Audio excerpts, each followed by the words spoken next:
Olá, meus amigos. Eu sou Rodrigo Silva, professor do Centro Universitário Adventista de São Paulo, campus Engenheiro Coelho.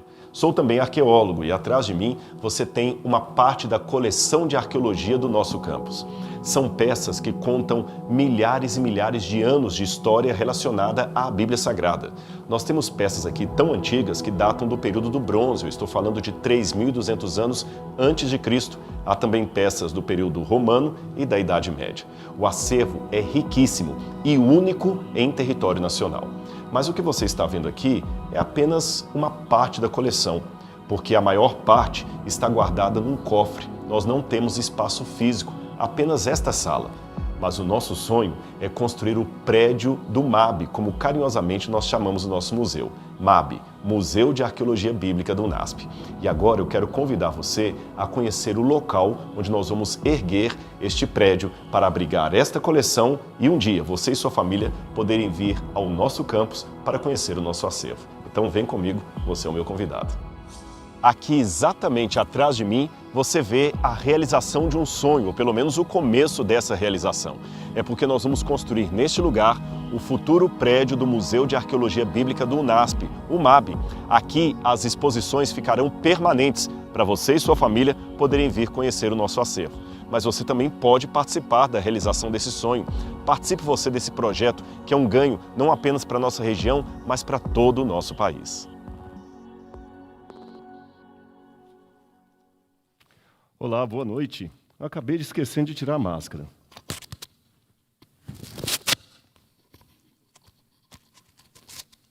Mas já dizia o sábio Salomão: mico, aqui se faz, aqui se paga.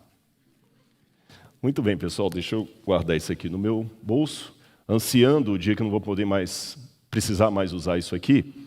E por que eu estava até com a máscara e esqueci? Eu estava ajeitando aqui essa casinha que vai fazer parte do nosso sermão hoje. Uma árvorezinha acabou caindo aqui, pronto, ela vai ficar torta assim mesmo. Eu vou falar com vocês um pouquinho sobre essa maquete daqui a pouquinho, e ela vai ilustrar o sermão de hoje, em cada detalhe.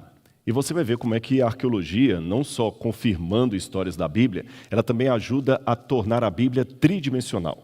Ela nos ajuda a ter uma ideia do contexto no qual ocorreram os principais eventos da Palavra de Deus. Aqui, no caso, sobre a vida de Jesus, tá bem?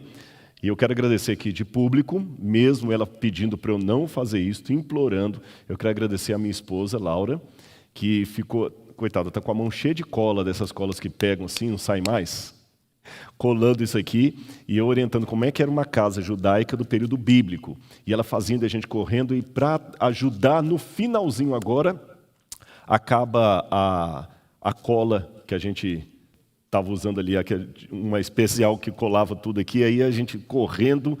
Mas por que todo esse sacrifício? Em primeiro lugar, porque nós amamos pregar a palavra de Deus. E tanto eu como a Laura, a gente fez isso aqui para tornar a Bíblia de maneira mais didática. E para você, a gente fez isso para honra e glória de Deus, é claro, e para você entender melhor a Bíblia Sagrada. Eu sei que alguns alunos do colégio, que aliás são muito bem-vindos, estudam em nosso campus, em nosso centro universitário, pela manhã. Então você vai estar vendo essa programação na terça-feira, pela manhã, estou certo? Na terça-feira. Mas saiba que você pode receber o nosso abraço ainda que virtual, e eu espero que você entenda bem a mensagem bíblica e se apaixone, não apenas pela vida de Jesus, pela história de Jesus, mas pelo Jesus da história. Muito bem, pessoal. Eu gostaria de, nessa noite, daqui a pouco eu vou voltar para a maquete, explicar para vocês um pouco sobre uma parábola que é muito conhecida na Bíblia e que muitas pessoas têm dificuldade de entendê-la. A parábola do filho pródigo. Então, sem muita perda de tempo, eu gostaria de convidar você que está em casa a abrir a sua Bíblia comigo em Lucas. No Evangelho de Lucas, que nós temos essa parábola bem explicitada, bem contada, Lucas capítulo 15, versículos 11 em diante. Vou dar um tempinho aqui para você tanto procurar uma Bíblia aí perto, como também para convidar os seus amigos a participarem. Enquanto você está procurando a Bíblia aí, procurando a passagem, Lucas capítulo 15, versículos 11 em diante, eu quero convidar você a se inscrever no canal do YouTube da Igreja do UNASP, tá bom? Você entra lá. Igreja Unasp EC, de Engenheiro Coelho, e você tem a playlist com muitos sermões. Os sermões dessa semana que eu estou fazendo estarão todos gravados ali. Fique tranquilo. Forever, tá bom? E outros sermões também foram pregados aqui por vários pregadores diferentes. O pastor Brenha, que é o nosso distrital aqui também, tem muitos sermões interessantes ali. Eu estava falando com ele de uma vez que eu assisti um sermão muito bacana com ele sobre Maria e o milagre de Jesus em Caná. Aquele sermão mexeu comigo. Então até procure na playlist lá. Eu não lembro o título do sermão, eu lembro o conteúdo. Você vai poder assistir e participar também com seus amigos das mensagens que são pregadas aqui no púlpito do NASP. Então ative o sininho de notificações, se inscreva no canal e bola para frente. Vamos estudar a palavra de Deus. Já deu tempo de achar a Bíblia? Então vamos ler juntos. Lucas capítulo 15, versículos 11 em diante, diz assim. É uma leitura um pouco longa, mas eu acho que compensa ler. Jesus continuou. Certo homem tinha 2 filhos. O mais moço deles disse ao pai, Pai, que o Senhor me dê a parte dos bens que me cabe. E o pai repartiu os bens entre eles. Passados não muitos dias, o filho mais moço, ajuntando tudo o que era seu, partiu para uma terra distante e lá desperdiçou todos os seus bens vivendo de forma desenfreada. Depois de ter consumido tudo, sobreveio àquele país uma grande fome e ele começou a passar necessidade. Então foi pedir trabalho a um dos cidadãos daquela terra e este o mandou para os seus campos a cuidar dos porcos. Ali ele desejava alimentar-se das alfarrobas que os porcos comiam, mas ninguém lhe dava nada. Então, caindo em si, disse, quantos trabalhadores de meu pai têm pão com fartura e eu aqui estou morrendo de fome? Vou me levantar, voltar para o meu pai e lhe dizer, Pai, pequei contra Deus e diante do Senhor. Já não sou digno de ser chamado de seu filho. Trate-me como um dos seus trabalhadores. E arrumando-se, foi para o seu pai. Vinha ele ainda longe, quando o seu pai avistou e, compadecido dele, correu, o abraçou e o beijou. E o filho lhe disse, Pai, pequei contra Deus e diante do Senhor. Já não sou digno de ser chamado de seu filho. O pai, porém, disse aos servos, tragam depressa a melhor roupa e vistam nele. Ponham um anel no dedo dele e sandálias nos pés. Tragam e matem um bezerro gordo. Vamos comer e festejar. Porque este meu filho estava morto e reviveu, estava perdido e foi achado. E começaram a festejar. Ora, o filho mais velho estava no campo. E quando voltava, ao aproximar-se da casa, ouviu a música e as danças. Chamou um dos empregados e lhe perguntou o que era aquilo. E ele informou, o seu irmão voltou e por tê-lo recuperado com saúde, o seu pai mandou matar um bezerro gordo. O filho mais velho se indignou e não queria entrar. Saindo, porém, o pai procurava convencê-lo a entrar. Mas ele respondeu ao seu pai, faz tantos anos que eu sirvo o Senhor e nunca transgredi um mandamento seu. Mas o Senhor nunca me deu um cabrito sequer para fazer uma festa com meus amigos. Mas quando veio esse seu filho, que sumiu com seus bens, gastando tudo com prostitutas, o Senhor mandou matar para ele um bezerro gordo? Então o pai respondeu, meu filho, vem cá. Você está sempre comigo. Tudo que é meu é seu. Mas era preciso festejar e alegrar porque este teu irmão estava morto e reviveu, estava perdido e foi achado. Fique com sua Bíblia aberta. A primeira vez, ou as primeiras vezes que eu li esse texto na Bíblia, eu confesso para vocês que eu fiquei com mais dúvidas do que certezas. Raciocine comigo. Vamos apenas pensar um pouquinho sobre o texto que nós acabamos de ler. Para começo de conversa, essa é uma parábola muito injusta. Sim, muito injusta. Vamos tentar modernizá-la aqui. Vamos contemporaneizar essa parábola para você entender um pouquinho melhor o que tudo isso significa. Um pai tinha 2 filhos, certo? Um deles era trabalhador. Ele falou, pai, eu nunca transgredi uma ordem tua, quer dizer, nunca deu dor de cabeça para o pai, sempre trabalhando nos negócios da família e tudo mais. E o outro não valia o prato que comia. Era sempre um bom vivan. O pai, às vezes, teria que acordar de madrugada porque a polícia estava ligando, porque ele, bêbado, bateu o carro, deu perda total. O pai tem que ir à delegacia para tirar o delinquente de lá. Talvez já teria passado por várias clínicas de tratamento para uso de entorpecentes e nunca tenha se curado, roubando até coisas dentro de casa para alimentar o vício. Não trabalhava, vivia de mesadas. E um belo dia, esse filho mais moço, completamente vagal, fala assim, pai, olha, eu Quero sair, eu quero participar bastante do mundão, quero pegar a menina, quero pegar a praia e tudo mais. Me dá a herança aqui. O pai vende a empresa, transforma tudo em dinheiro, dá o dinheiro para ele, ele vai embora, trazendo um grande prejuízo para a família. Anos depois, ele volta com a cara mais lambida do mundo. O irmão está lá trabalhando nos negócios da família, o mais velho. E quando ele volta do trabalho, está uma festa na casa dele. Ele fala, que festa é esse? Não, porque o seu irmão voltou e o seu pai está feliz, está comemorando. E mais, porque a Bíblia fala que o pai mandou trazer uma sandália, colocar nos pés, uma veste. Isso significa que o pai estava empossando aquele filho mais moço como um cargo de alta chefia. Lembra da história de José do Egito, que ele também ganhou uma veste especial do pai? Ou seja, ainda na nossa contemporaneização, palavrão, hein? Dessa história, eu imagino que o pai ainda deu para o filho mais moço um cargo de gerente na empresa. Raciocine comigo. É para ficar chateado ou não é? Se você fosse o filho mais velho, esqueça a linguagem mais piedosa. Pode abrir o jogo comigo. Eu estou com o filho mais velho e não abro. Você trabalha, dá duro, nunca transgride seu pai. O outro vive a vida ao Deus dará. Apronta, gasta todo o dia da família, depois volta e você ainda tem que aguentá-lo lá, trabalhando e tudo? Será que essa é uma imagem correta a se passar de um pai? Eu sei que esse pai, na visão de muitos psicólogos, seria um pai fraco, um pai sem pulso, um pai que não dá limites. Que o filho apronta, leva tudo e depois ainda volta como herói.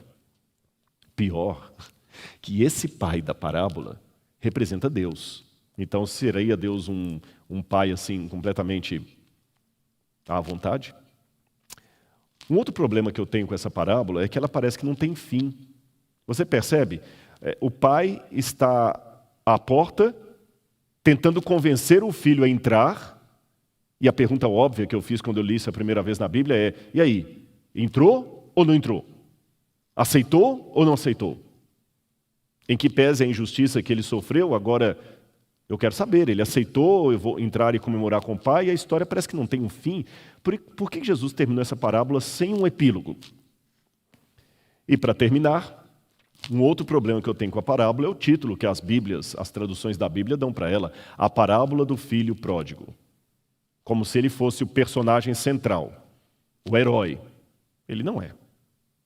Ele não é aquele exemplo de aluno que eu ia ficar feliz em dar aula para ele.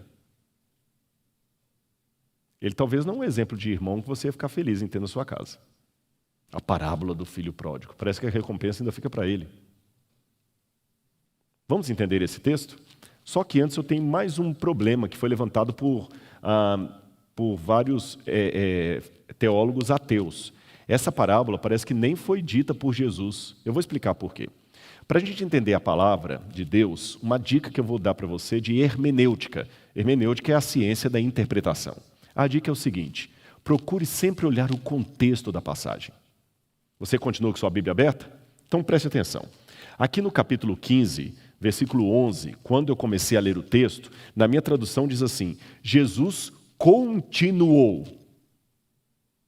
Ora, se eu falo que continuou, é porque tinha algo antes, concorda comigo? Se você acabou de acessar o canal, aí eu falo assim, gente, continuando o quê? Então se fala que Jesus continuou, é porque tem algo antes que faz parte daquele enredo, daquele contexto. E o que está imediatamente antes? A parábola de uma moeda perdida. A parábola da dracma perdida, uma moeda perdida, dentro de casa. Só que, olha o verso 8, como é que eu vou contar para você rapidamente. A parábola da moeda perdida parece até uma parábola simplória demais, infantil. Uma mulher tinha 10 moedas, perdeu uma moeda em casa, varreu a casa inteira até encontrar aquela moeda, depois que encontrou foi comemorar com as amigas, ponto final. Meio sem graça, né? Admita comigo, sem graça. Uma história sem graça. A mulher tinha 10 moedas, perdeu uma, varreu a casa, encontrou. Só que essa parábola da moeda perdida, ela começa com uma conjunção alternativa, verso 8.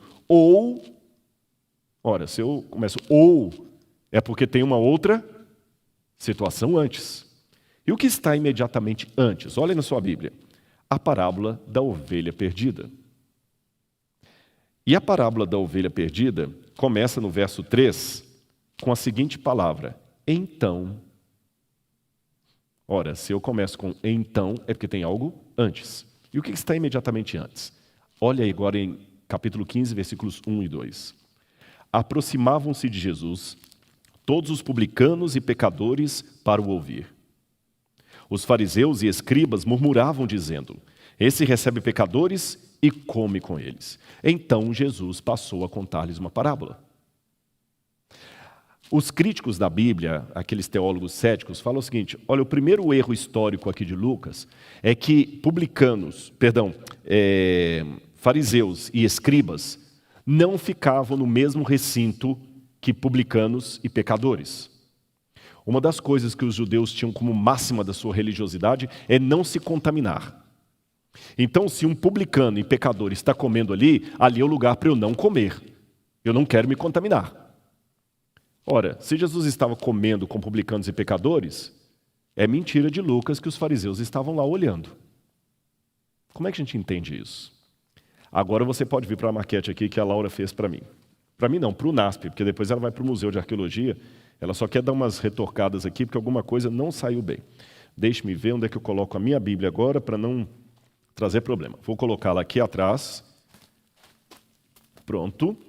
Gente, eu não pus a Bíblia no chão por falta de reverência não, viu? Eu a coloquei em cima ali do tapetezinho onde estão as coisas ali. Aliás, se tem uma coisa que não é bibliolatria, mas que eu acho que a gente tem que ter reverência, é com a palavra de Deus. Você sabe que os judeus, e a gente tem isso nos manuscritos do Mar Morto, quando eles iam escrever o nome de Deus, eles mudavam a tinta da caneta e escreviam em paleo-hebraico. Hoje, às vezes, até para escrever, escrevem Deus com apóstrofo para poder não banalizar o nome de Deus. E eu acho que a palavra de Deus merece o nosso respeito. Então eu coloquei ali, não foi jogada no chão, eu coloquei com todo carinho ali e respeito que eu tenho por esse livro, que é a mensagem de Deus para mim. Agora vamos aqui à maquete. Eu quero ficar bem didático aqui. Essa câmera aqui está pegando bem, não é? Uhum. Então vamos lá. Aqui você tem uma típica casa do período bíblico. Essa casa é uma casa típica do período do ferro, 1200 a.C. Mas na época de Jesus, o modelo arquitetônico das casas não mudava tanto assim, não era tão diferente. As casas, vou virando aqui um pouquinho para facilitar para ela poder ver, elas tinham apenas uma entrada. Está vendo aqui, olha? Ela tinha uma entrada, aqui tinha então uma grande parede, aqui tinha uma outra parede. Só essa entrada que a casa tinha. E o que nós tínhamos aqui na casa? Lembra que eu falei com vocês do porque não havia lugar para eles na hospedaria? Muitas casas tinham o segundo pavimento e aqui ficava o quarto de hóspedes, a hospedaria. Lembra que eu falei com vocês? Aqui em cima funcionava a área social da família.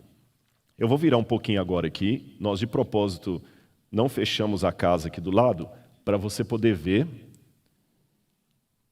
Aqui, pronto, como é que ela era. A ótima imagem, está muito didática. Aqui teria uma parede. Nós não colocamos a parede para você poder olhar como era dentro da casa, tá bom? Então, aquela única entrada que eu falei, quando você entra na casa, o primeiro lugar que você tem acesso é o pátio. E lá no fundo você vê lá os animais, eu não sei se a câmera consegue dar um close maior, se dá para vocês verem. Lá no fundo tem os animais da família lá. Vou tentar ver aqui, eu não programei com ela antes. Lá no fundo, essa aí, não, quando eu falei lá no fundo tem os animais. Aí você me quebra. Pronto. Esses animais. E olha que eu nem evolucionista sou, hein? Dizem, não sei se é verdade isso, ou se é lenda urbana, que uma vez... Gente, eu vou ficar sem espuminha aqui mesmo, porque senão não vai dar certo. Uma vez numa igreja, os pregadores estavam chegando e demoraram. Sabe aquelas igrejas do interior que enquanto o pregador não chega, vão cantando um monte de hino. Aí o pregador chegou atrasado, mas chegou. Chegou e foi lá para a salinha pastoral. Aí quando viram que já estava a plataforma entrando, para você que não é adventista, eu vou explicar. A plataforma, assim, antigamente nas igrejas, ficava o pregador no púlpito aqui e alguns homens sentados atrás, chamavam de plataforma. Aí alguém falou assim, olha, vamos cantar agora uma música mais curtinha, uma música de criança. Aí um menininho falou assim, eu quero a música do Noé. Tá bom, a música do Noé, até a plataforma entrar. Aí começaram a cantar. Toque, toque, toque, é Noé que está batendo. Toque, toque, toque, uma arca está fazendo. Toque, toque, toque, ele está obedecendo ao glorioso Deus do céu. Aí daqui a pouquinho a plataforma começa a entrar na segunda estrofe. Eles cantam assim, toque, toque, toque, animais já vem chegando. Toque, toque, toque. Então, aqui quase aconteceu isso, quase. Mas vamos lá, voltando para aquela câmera ali. Agora a câmera... Isso. Lá no fundo, vocês conseguem ver os animais. Ó, lá tem uns pilastres, tá bem? E lá você tem o boizinho, tem uma vaca e as ovelhinhas e cabras que ficavam soltas no pátio. Elas ficavam soltas no pátio. Agora, quem entender isso na cultura bíblica, eu falei com vocês de Jefté. Jefté entrou na casa dele, abriu o portão e ele falou que o primeiro ser que fosse ao encontro, ele sacrificaria ao Senhor. É porque os animais ficavam soltos aqui, só que quem saiu ao encontro dele foi a filha dele. Aqui você tem um forno, o fogão, esse lugarzinho aqui no meio, não dá para ver muito aí, vocês vão poder visitar no museu depois, é o lugar do lava-pés. Aqui ficava um vão onde eles guardavam ferramentas, armazém de comida, tá bem? E na época do inverno, os animais dormiam aqui também. E na parte de cima, ficava o único cômodo da família. O único cômodo da família. A família ficava aqui, olha. E lá, o quarto de hóspedes que eu havia mencionado para vocês. E o terraço? O terraço, pessoal, é onde funcionava a maior parte da vida pública, da vida social da família.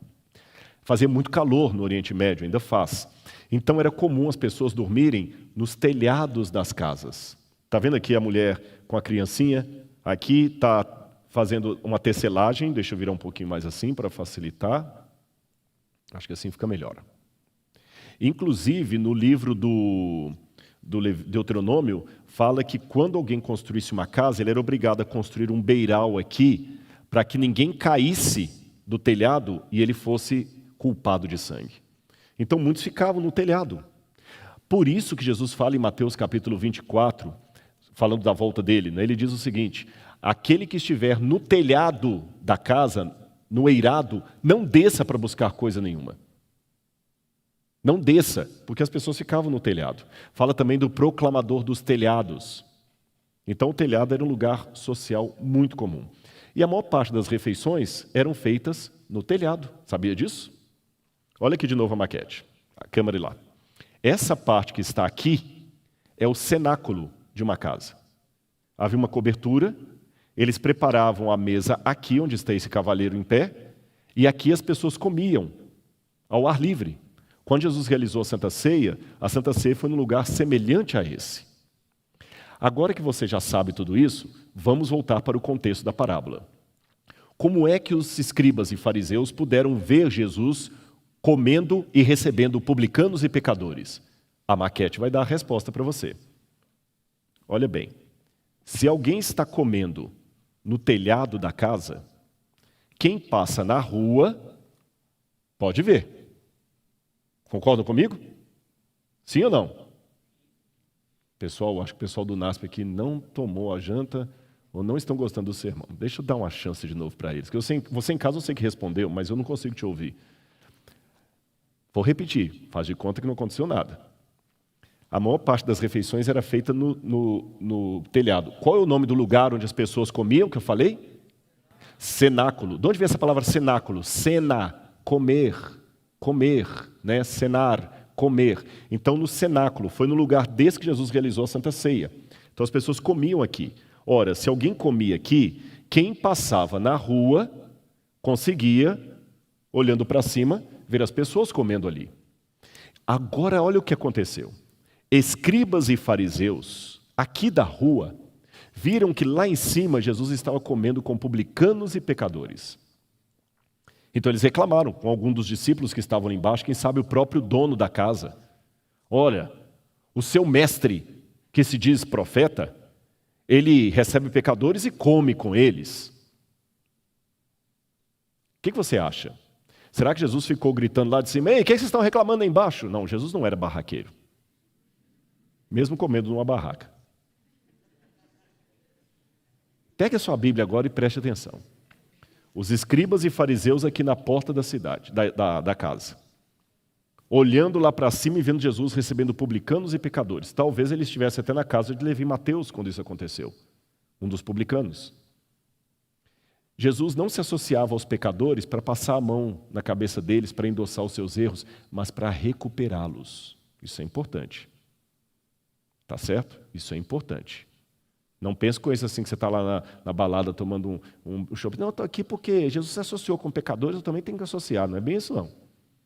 Não confunda. Não confunda precaução com prepa com calção. Não é a mesma coisa. Hã? Foi rápido? A minha esposa falou assim, até eu estou tentando entender a piada que você contou no primeiro dia. Gente, isso é piada nerd, é coisa de Big Bang Theory, sabe? Aquelas piadas precisam ser explicadas. É como aquele famoso provérbio que diz assim, um jogador de tênis, ainda que esteja descalço, é um jogador de tênis. Ponto. Não é profundo? Não é filosófico? É isso aí, ó. E vocês riram. Que bom. Voltando à nossa situação. Os fariseus não estavam rindo, pelo contrário, eles estavam muito chateados. Esse homem recebe pecadores e come com eles. Sabe o que Jesus fez? Jesus desceu. Isso aqui é Jesus. Desceu a escada. Desceu a outra escada. Aí ele saiu aqui à porta. Qual o problema? Aí ele amaldiçoou a figueira.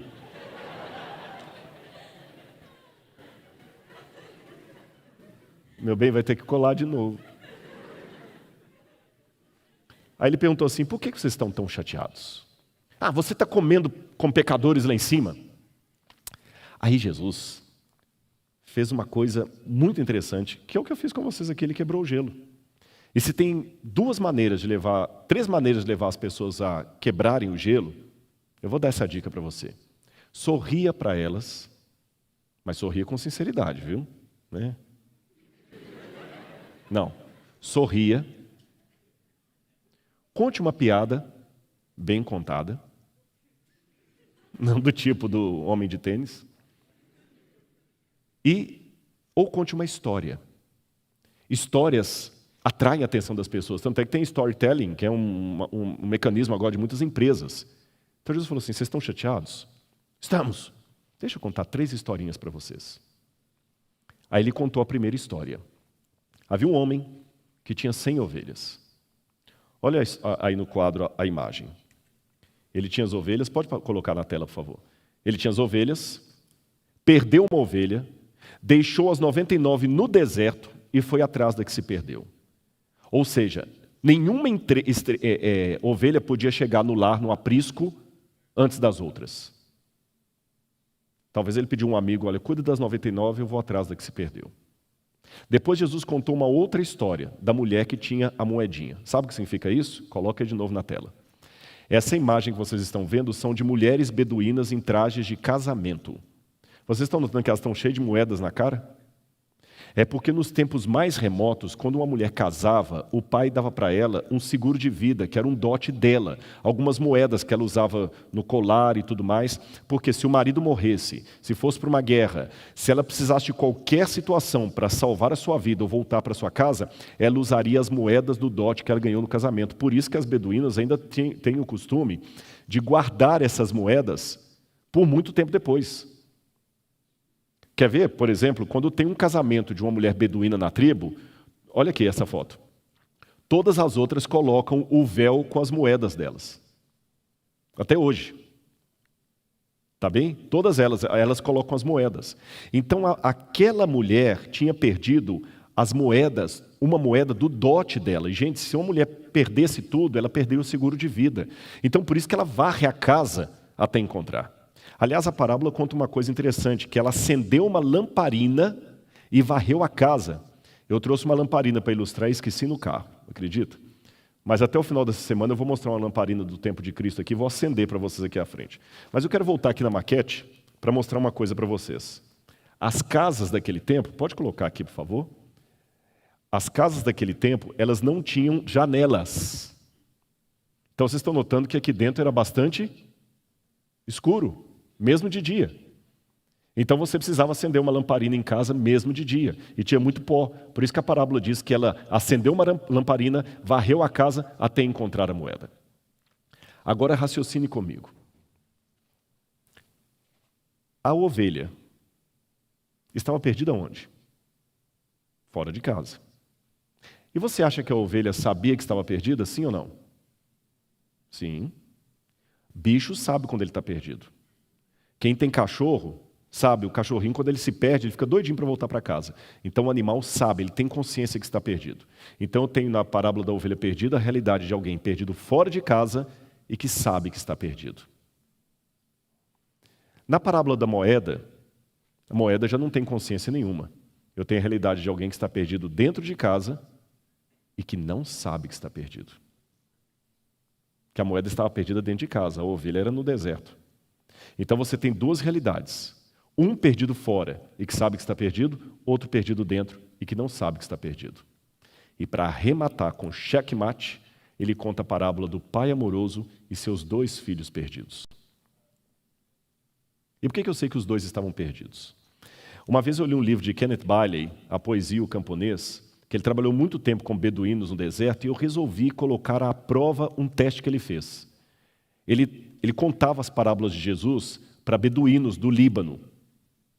Aí um dia eu tive a minha oportunidade. Eu fiquei durante alguns dias com beduínos no deserto do Saara, no Sudão, a parte de Baiuda do deserto do Saara. Então eu resolvi contar para os beduínos a parábola do filho pródigo. A reação deles foi semelhante à dos libaneses lá com Kenneth Bailey.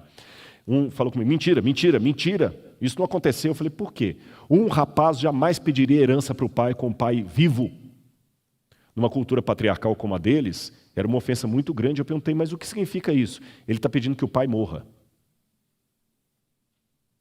Então ele odiava o pai. Pedir a herança com o pai vivo é pedir para o pai morrer. Só que a Bíblia fala que o pai repartiu a herança entre os 2 filhos. Então o mais velho também pegou a parte dele. A diferença é que o mais moço, mesmo errado, estava sendo honesto com os seus sentimentos. O mais velho estava sendo hipócrita. E sabe, não quero passar a mão na cabeça de nenhum pecado, mas Deus é muitas vezes menos ofendido pela sinceridade de um pecador do que pela hipocrisia de um justo. E às vezes nós estamos na igreja, mas de maneira completamente artificial, de plástico. No final da parábola, quando o filho volta e o pai o resgata, o pai faz uma festa para ele. Eu imagino que naquela parábola do filho pródigo, o pai teria uma casa semelhante a esta, numa fazenda, e aqui em cima, o pai fez uma festa para o filho. O mais velho, quando veio do campo, chegou aqui à porta e ouviu as danças e a festividade lá em cima. E ele perguntou aos empregados, escuta, o que está acontecendo? O seu pai recebeu o seu irmão. Aquele filho mais velho não queria entrar, ficou aqui na porta. Ficou aqui na porta. Sabe que essa é uma ofensa muito grande, não é? De acordo com o livro de Esther, a rainha Vasti perdeu o trono porque ela se recusou a entrar na festa que o rei Assuero estava dando. Recusar entrar na festa que seu pai está dando é uma ofensa gravíssima. Os beduínos me contaram isso. E eles estão ali na terra, eles têm aquela cultura. Então aquele jovem, irritado, ficava aqui na porta, do lado da árvore caída, não queria entrar. O que o pai fez? O pai largou o filho mais moço aqui, desceu as escadas, foi com ele e falou, meu filho, vamos entrar. Não quero. Vamos entrar. Porque a gente tinha que comemorar. Esse seu irmão estava perdido e reviveu. Estava perdido e foi encontrado, estava morto e reviveu. E por que a parábola congela aí? Porque se você prestar bem atenção no que eu falei, a cena da parábola termina com a mesma cena em que estavam Jesus, os escribas e os fariseus. Uma festa de recepção espiritual acontecendo aqui em cima e os fariseus e escribas murmurando na porta. Uma festa de recepção ao filho mais moço acontecendo aqui em cima e o filho mais velho murmurando na porta. Jesus, por amor aos escribas e fariseus, desce e vai tentar falar ao coração deles, mostrando que eles estão tão perdidos como aqueles lá. O pai da parábola também desce e quer mostrar para o filho mais velho que ele está tão perdido quanto de lá de dentro. A diferença é que o que estava perdido e agora foi resgatado era a ovelha perdida. Mas aquele filho mais velho era a moeda perdida. Percebeu como é que a maquete pôde ilustrar melhor a história da Bíblia Sagrada? Agora é a hora de eu falar ao seu coração. Como está a sua vida espiritual com Deus? Será que você é uma pessoa que está perdido e sabe que está perdido e não consegue encontrar o caminho de volta? Ou será que você é aquela moeda que está perdido dentro de casa, perdido dentro da igreja, e sem saber que está perdido? Será que você é um rebelde como o filho mais moço, ou um hipócrita como o filho mais velho? Eu não estou aqui para julgar você. E pode até ser que hoje você seja um personagem, amanhã seja outro. Num dia você é uma moeda, no outro dia você é a ovelha. Num dia é o mais velho, no outro dia é o filho mais moço. O que me interessa é o seguinte: quer você esteja perdido no deserto ou em casa, tem um Deus procurando por você. Aqui simbolizado por uma mulher que varre a casa, por um pastor que grita pelos desertos, ou por um pai amoroso que quer o seu filho, os seus filhos no lar, custe o que custar. Agora eu queria chamar o pessoal para cantar mais uma música sobre entrega. Mas enquanto eles vêm aqui, eu quero colocar um último desafio para você. Preste atenção. Eu quero mostrar uma última foto enquanto eles estão vindo. Coloca no quadro para mim, por favor. Essa é a cena do filho pródigo, enquanto estava cuidando de porcos. Ali, fique com a cena aí na cabeça. Eu quero descrevê-la. Ele estava no meio dos porcos, ele estava no meio da lama, ele sentiu o mau cheiro da lama. Ele sentiu a necessidade da casa do pai. Agora imagina se ele fizesse assim: puxa vida, eu estou no meio da lama, mas eu já sei o que eu vou fazer. Eu vou transformar esse chiqueiro num lar. Ele pegaria um quadrinho daqueles de lar, doce lar, penduraria na parede, passaria perfume nos porcos, passaria cal na parede. Mas eu pergunto, resolveria alguma coisa? Daqui a pouquinho os porcos iam se sujar de novo. E o mau cheiro ia voltar. Em outras palavras, para que ele pudesse realmente resolver a situação dele, não bastava admitir que estava na pocilga, no chiqueiro, muito menos tentar transformar o chiqueiro num lar, porque um chiqueiro nunca será um lar. Então você quer realmente sair da lama que você está? Primeira dica: reconheça que você precisa de salvação. Para com esse orgulho bobo. Segundo, lembre que você tem um Deus de amor que está buscando você. E terceiro, para de tentar enfeitar o mundo, aí não será o seu lar. Você tem que se entregar a Deus. Entregue. Renuncie ao mundo, ao pecado. Você nunca vai transformar um chiqueiro num lar. A solução é voltar para a casa do Pai. Pense nisso.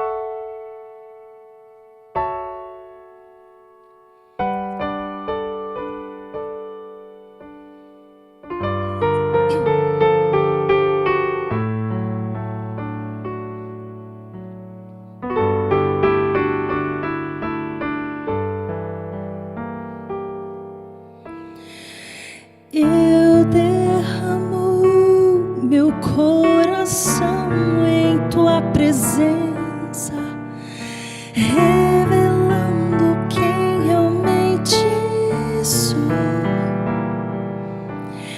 confessando meus pecados e a indiferença que vivendo até aqui estou. Só tu podes ver cada aflição e os desejos escondidos do meu coração. E somente tu podes transformar minha vida em tuas mãos. Eu quero entregar. Dá-me um novo coração. Eu quero renascer. Dá-me nova vida. Vem, transforma o meu ser. Muda minhas intenções, meu agir e o meu pensar. Dá-me um novo coração, puro e sensível ao teu chamar.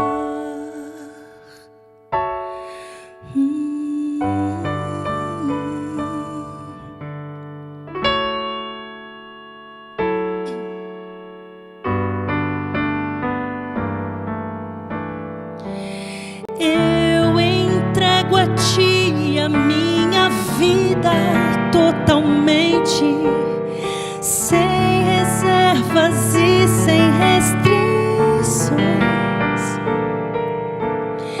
Que o teu poder transforme em mim completamente. Íntimos desejos e paixões. Longe eu já fui e tão fraco estou, mas é na fraqueza que em ti eu forte sou.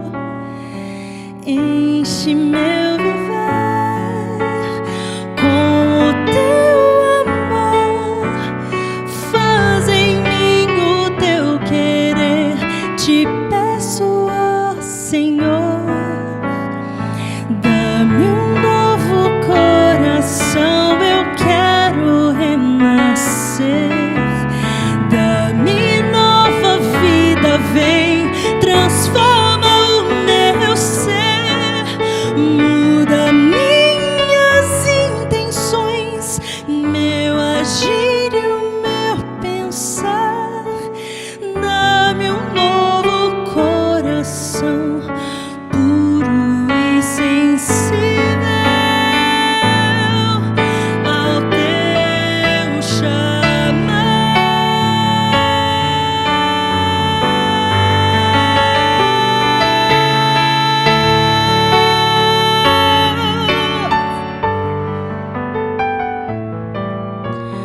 Muda minhas intenções, meu agir e o meu pensar.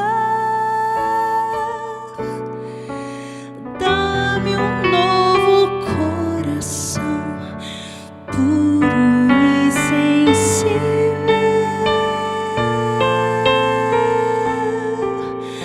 ao teu chamar.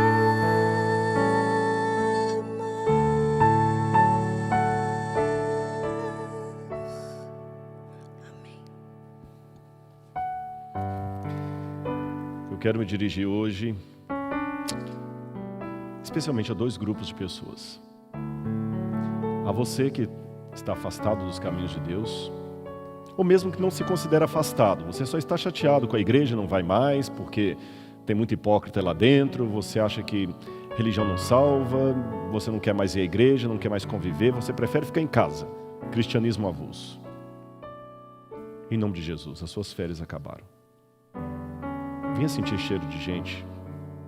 Ah, Rodrigo, desculpa, eu não vou mais à igreja porque eu estou muito decepcionado. O pastor fez isso, o irmão fez aquilo, o ancião fez aquilo.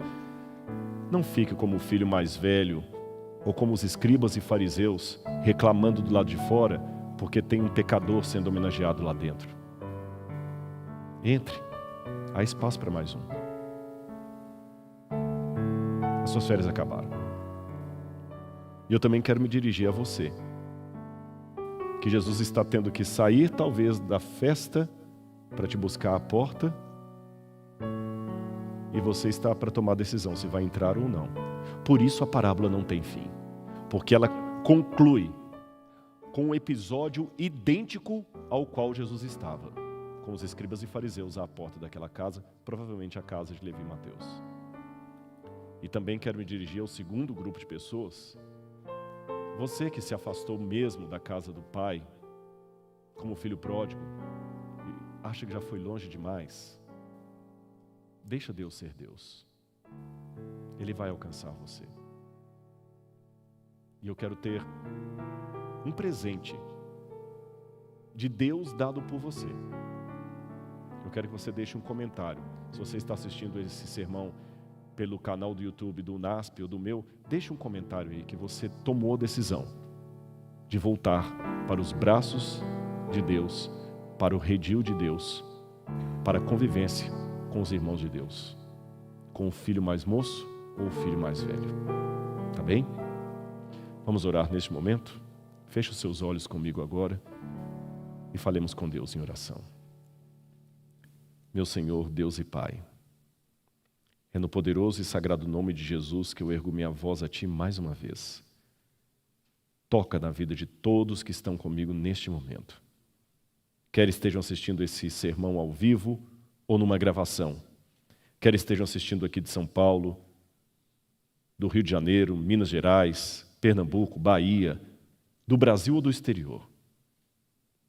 Eu sei que há pessoas acompanhando também de fora do Brasil pelas mensagens que nós vimos. Também peço, Senhor, que o Senhor possa tocar com Teu Espírito Santo a todos os alunos dessa instituição. Os que estão presentes aqui, os que estão assistindo apenas no intervalo das aulas.